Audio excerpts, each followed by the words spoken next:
선교와 세계관이라는 제목으로 하나님 말씀 함께 나누고 기도하도록 하겠습니다. 저희가 지난 주일부터 이 사도행전을 통해서 선교적인 삶에 대해서 함께 생각하고 있습니다.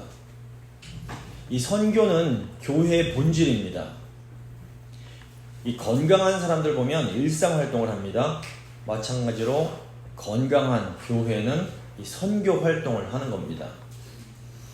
여기서 선교가 꼭 해외로 나가는 것만을 의미하는 것은 아닙니다. 선교는 하나님이 주신 복을 나누는 모든 활동을 포함합니다. 그러니까 가정과 교회와 일터에서 우리가 하나님의 복을 나누는 모든 활동이 넓은 의미에서는 다 선교 활동입니다. 교회는 어떤 방식으로든지 간에 이 선교를 할 수밖에 없습니다. 이런 의미에서 이제 사도행전 전체는 초대교회의 선교를 다루고 있습니다. 그 중에서 이 사도행전 13장과 14장은 바울의 1차 선교 여행을 다루고 있습니다. 제가 지난 시간에 이고니온 지역의 선교를 통해서 교회의 선교에는 하나님의 역사와 마귀의 역사가 있다라고 말씀드렸습니다. 교회는 때로 인내하면서 복음을 전하고 또 때로는 지혜롭게 행동해야 함을 말씀드렸습니다. 그 유대인들의 살해 위협 때문에 이고니온에서 도망친 바울과 바나바가 이 루스드라라는 지역으로 가게 됩니다. 이 루스드라에서 바울은 태어날 때부터 다리를 쓰지 못해 걷지 못하는 한 남자를 만납니다. 이 남자에게 믿음이 있는 것을 보고 바울이 그에게 너의 발로 바로 일어서라 이렇게 외칩니다. 그 남자가 즉시 치유되어서 걷게 됩니다. 이 기적을 본 루스드라 사람들은 바울과 바나바를 그리스 신들이 강림한 것이라고 생각하고 그들에게 제사를 드리려고 합니다. 근데 이제 바울과 바나바가 자기들의 옷을 찢으면서 우리들은 신이 아니라 인간일 뿐이다라고 호소합니다. 그리고 우리가 복음 전하는 것이 이런 헛된 일을 버리게 하기 위함이다 이렇게 외칩니다.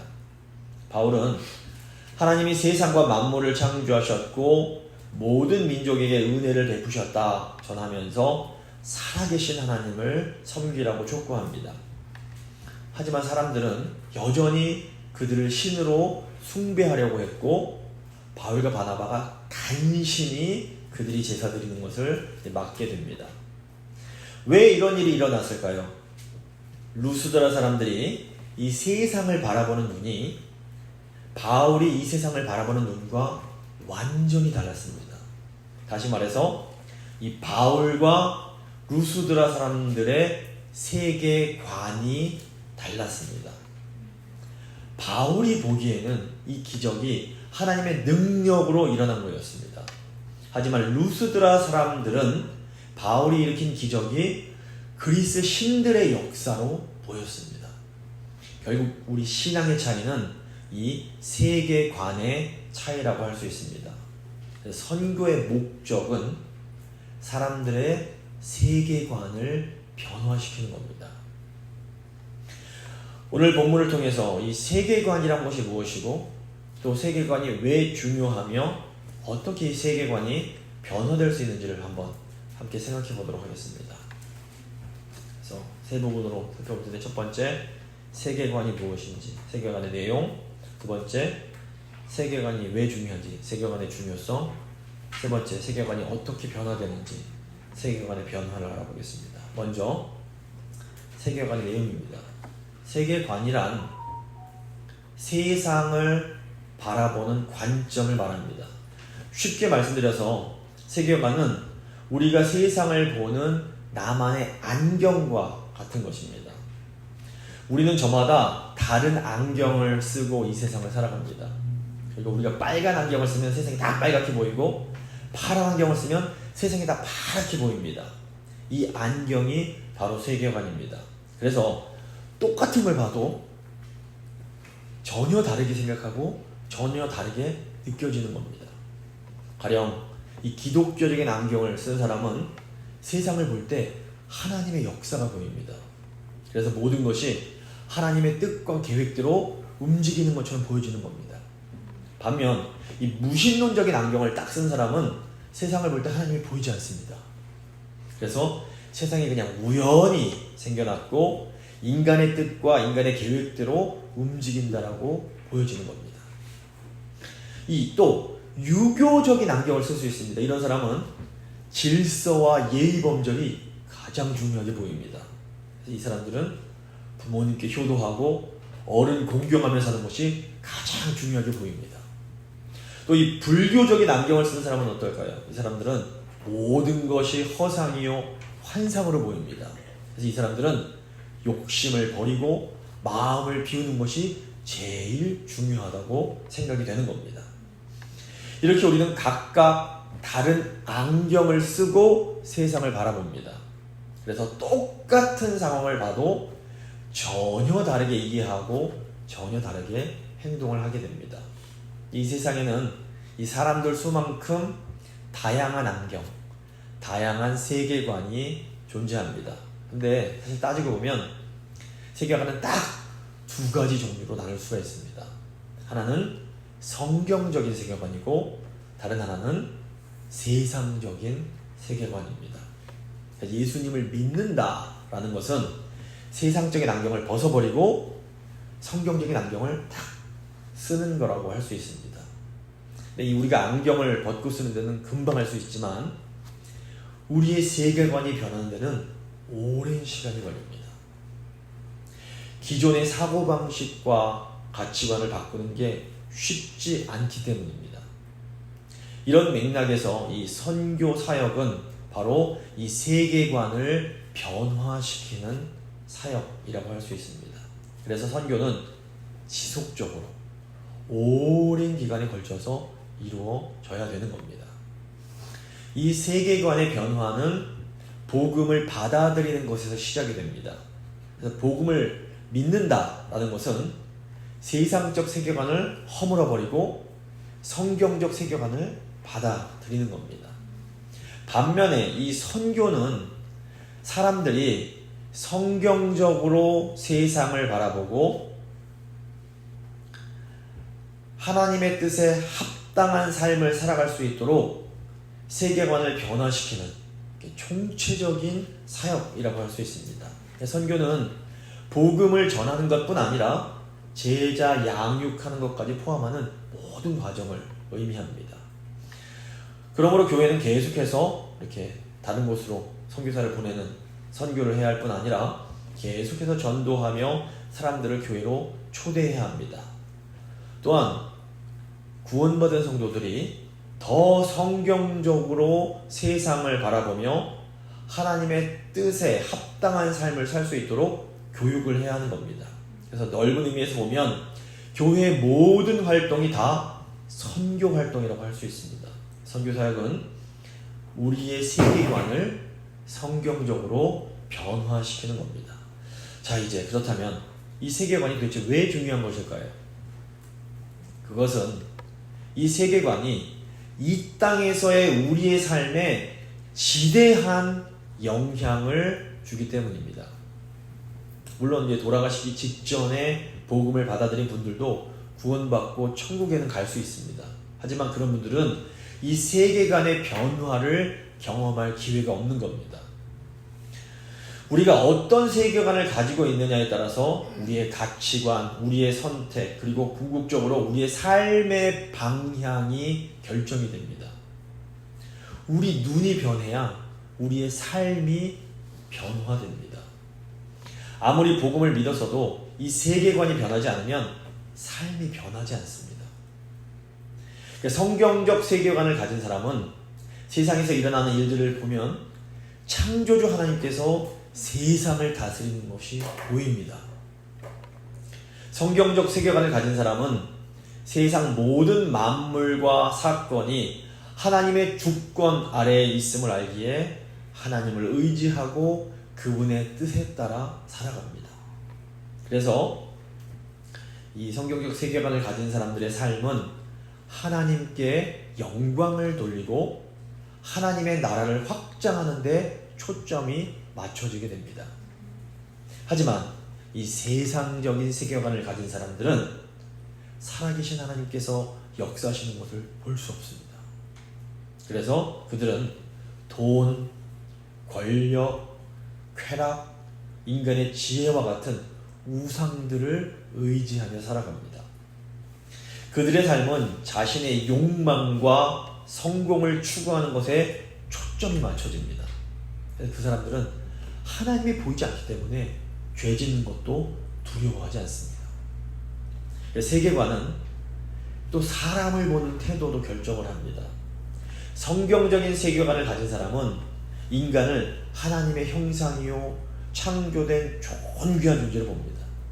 그래서 빈부귀천, 인종, 성별, 사회적 지위에 상관없이 모든 사람을 소중하게 대하며 인간의 존엄성을 존중하는 겁니다. 그러니까 모든 사람이 차별 없이 존중받아야 된다라는 현대 인권 사상이 이 기독교 국가인 서구에서 시작된 것은 우연이 아닙니다. 이 모든 것은 모든 사람이 하나님의 형상대로 지음받았다는 성경적 세계관에서 시작이 된 겁니다. 반면에 이 무신론적 세계관을 가진 사람은 인간을 그냥 우연히 태어난 물질적인 존재로 생각을 합니다. 그들에게 인간은 다른 동물들과 크게 다르지 않은 존재입니다. 그래서 이런 이 무신론적 세계관은 종종 전체주의적인 사상이나 개인의 생명이나 자유를 경시하는 그런 결과로 이어지게 됩니다. 예를 들어서 이 공산주의가 무신론적 세계관을 가지고 있습니다. 중국과 같은 이 공산주의 국가들은 공산주의 이념을 위해서 사람의 생명을 희생시키는 것을 굉장히 가볍게 여깁니다. 이게 왜 그런 걸까요? 인간은 그저 동물에 불과하기 때문입니다. 이처럼 세계관은 우리의 신앙생활뿐 아니라 우리가 다른 사람과 또 사회를 이해하는 기초가 됩니다. 또한 세계관은 궁극적으로 우리가 어떻게 살아가야 할지를 결정하는 가장 근본적인 토대가 됩니다. 우리의 세계관이 건강하고 성경적일수록 우리는 더 의미 있고 풍요로운 삶을 살 수가 있습니다. 좋은 세계관은 세상을 긍정적으로 변화시키는데 크게 기여하게 됩니다. 문제는 우리가 이 세계관을 변화시키는 게 굉장히 어렵다라는 겁니다. 세계관은 단순히 몇 가지 지식을 배운다고 쉽게 변화되지 않습니다. 세계관은 오랜 시간 동안 신념, 가치관, 경험들이 복합적으로 얽혀서 형성이 됩니다. 그러니까 오래된 습관을 바꾸는 것이 어려운 것처럼 이 세상을 바라보는 근본적인 시각을 바꾸는 것은 상당한 노력과 시간이 필요합니다. 오늘 본문의 사건이 이 세계관의 변화가 얼마나 어려운지를 잘 보여줍니다. 그러니까 바울과 바나바가 태어날 때부터 걷지 못하던 사람을 고치는 기적을 일으킵니다. 바울과 바나바가 보기에는 이것은 전적인 하나님의 능력이었습니다. 그런데 이 루스드라 사람들에게 이 기적은 전혀 다르게 보였던 겁니다. 루스드라 사람들은 이교도적인 우상을 숭배하는 세계관을 가지고 있었습니다. 이 사람들은 그리스 신들이 인간의 모습으로 내려와서 기적을 행한다고 믿었습니다. 그들에게는 제우스와 헤르메스가 변장해서 자기들의 도시에 방문했던 그런 전설이 있었습니다. 그러니까 바울이 다리 저는 사람을 고치니까 이 사람들이 바울을 헤르메스라고 또 바나바를 제우스라고 생각을 했던 겁니다. 그래서 그들이 황소와 화환을 가져와서 바울과 바나바에게 제사를 지내려고 했습니다. 근데 바울과 바나바가 자기들이 신이 아니라고 밝히면서 이 기적은 살아계신 하나님으로부터 온 것이라고 설명을 하기 위해서 애를 씁니다.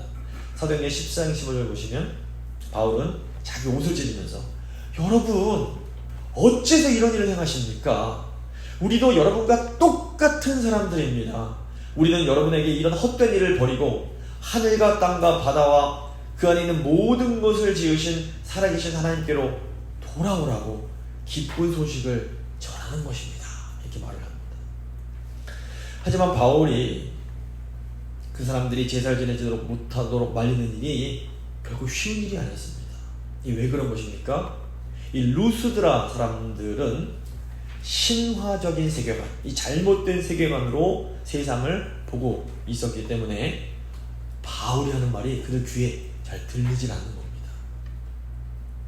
그러니까 단순히 어떤 기적을 목격하거나 어떤 논리적인 설명을 듣는다고 해서 우리의 세계관이 쉽게 변화되지 않습니다.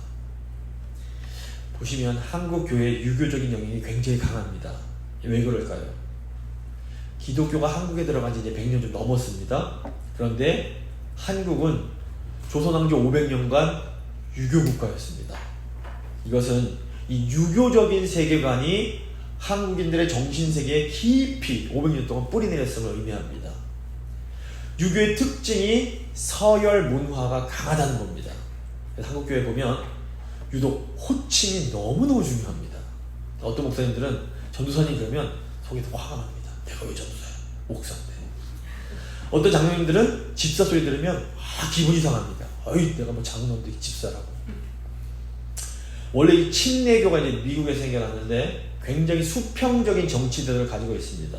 그래서 원래 침례교회는 목사, 그러니까 목사가 장로고 목사와 집사만 있지 장로란 호칭 자체가 없습니다.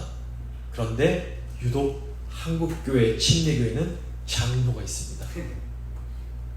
왜 그럴까요? 한국 교인들에게는 이 장로란 호칭이 너무 중요한 겁니다. 또 이 권사란 호칭도 딱 한국에만 있는 호칭입니다. 왜 그럴까요? 우리에게 아직도 유교적인 세계관이 남아있는 겁니다. 그러니까 우리의 이 세계관이 성경적으로 완전히 변화되기까지는 더 많은 노력과 시간이 필요합니다. 자, 그렇다면 마지막으로 이 세계관은 어떻게 하면 변화될 수 있을까요? 우리의 세계관은 첫째, 바른 교육과 두 번째, 신앙 공동체, 그리고 선교 활동을 통해서 더 바른 방향으로 변화될 수 있습니다. 우선 바르고 건강한 신학으로 교육받는 것이 매우 중요합니다. 많은 분들이 성경만 있으면 됐지 무슨 또 신학이 필요해 이렇게 생각하는 분들이 계십니다. 하지만 이 성경을 바르게 해석하기 위해서 필요한 게 그게 바로 신학입니다. 그러니까 루스드라 사람들은 바울의 기적을 자신들의 신화적 세계관으로 해석을 했던 겁니다. 그래서 바울이 이 잘못된 세계관을 가진 사람들을 바른 신학으로 교정을 합니다. 사도행전 14장 15절부터 17절 보시면 제가 새 번역으로 한번 읽어드리겠습니다.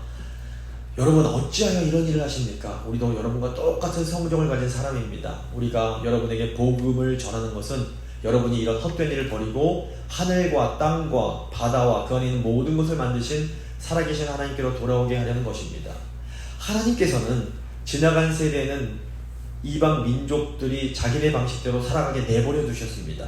그렇지만 하나님께서 자기를 드러내지 않으신 것은 아닙니다. 곧 하늘에서 비를 내려주시고 철을 따라 열매를 맺게 하시고 먹을거리를 주셔서 여러분의 마음을 기쁨으로 가득 채워주셨습니다. 자, 내가 어떤 세계관을 가지고 있는지를 모르면 내가 예전부터 이 가지고 있던 안경으로만 성경을 해석하게 됩니다. 가령 한국인들 같은 경우에는 너무 자연스럽게 성경을 유교적인 눈으로 해석하기 쉽습니다.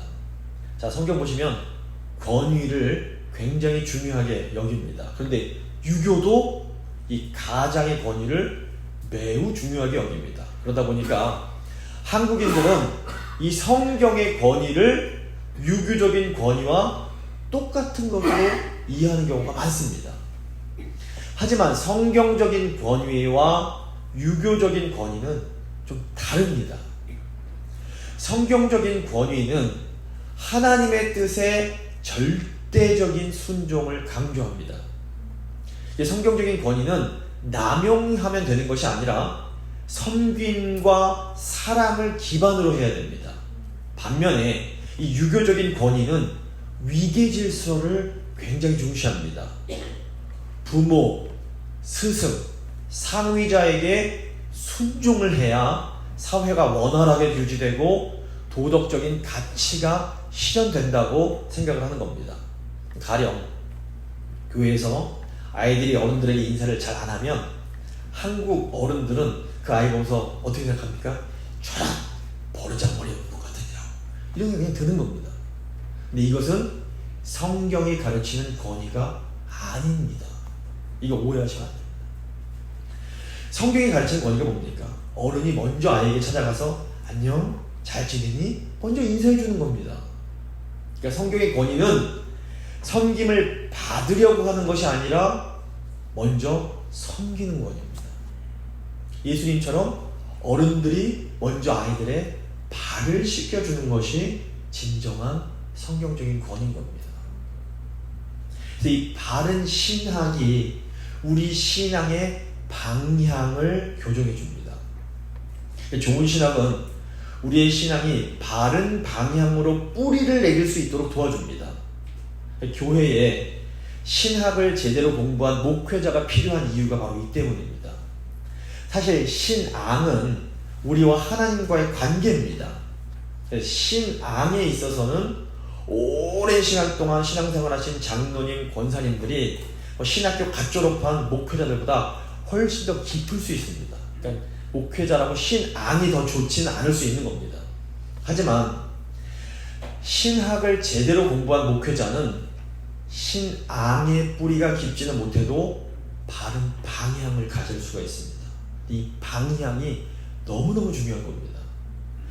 방향이 잘못된 채로 뿌리가 깊이 내려버리면 나중에는 고치기가 훨씬 더 힘들 때가 많습니다. 간혹 신앙의 뿌리는 굉장히 깊은데 방향이 조금 이렇게 잘못된 분들이 계십니다. 이분들 보면 개인적으로 하나님을 진짜 사랑하십니다. 그런데 다른 교인들을 굉장히 힘들게 만듭니다. 왜 그렇습니까? 방향이 잘못된 겁니다. 그래서 이제 어린 시절부터 바른 신앙의 방향으로 교육하는 것이 굉장히 중요합니다. 신앙이 바른 방향으로 뿌리를 내릴 때에 우리 신앙생활이 더 풍성해지게 됩니다. 자, 그렇다면 어떤 신학이 건강하고 좋은 신학일까요? 저는 장로교 목사니까 개혁주의 신학이 가장 건강하고 좋은 신학이라고 저는 생각을 합니다. 이 개혁주의 신학은 우리가 성경의 진리를 균형 있게 배우는데 굉장히 유익합니다. 제가 수요예배 시간에 하이델베르크 교리문답, 웨스트민스터 소요리문답 열심히 강의를 했었는데 그 이유가 바로 이 때문에 그렇습니다. 그러니까 바른 신학으로 성경을 해석하는 것이 우리 신앙에 아주 큰 영향을 줍니다. 그러니까 바른 신학 교육은 우리가 성경적인 세계관을 갖는데 아주 중요한 역할을 하게 됩니다. 둘째로, 이 바른 세계관을 형성하는데 신앙 공동체가 결정적인 역할을 합니다. 우리의 세계관은 공동체의 전통과 문화 속에서 형성이 됩니다. 예를 들어서 저희 제복교회에서는 주일 성수를 소중하게 여기는 전통과 문화가 있습니다. 너무 귀한 겁니다. 이런 전통은 단순히 지식으로 배우는 것이 아니라 삶으로 익히는 겁니다.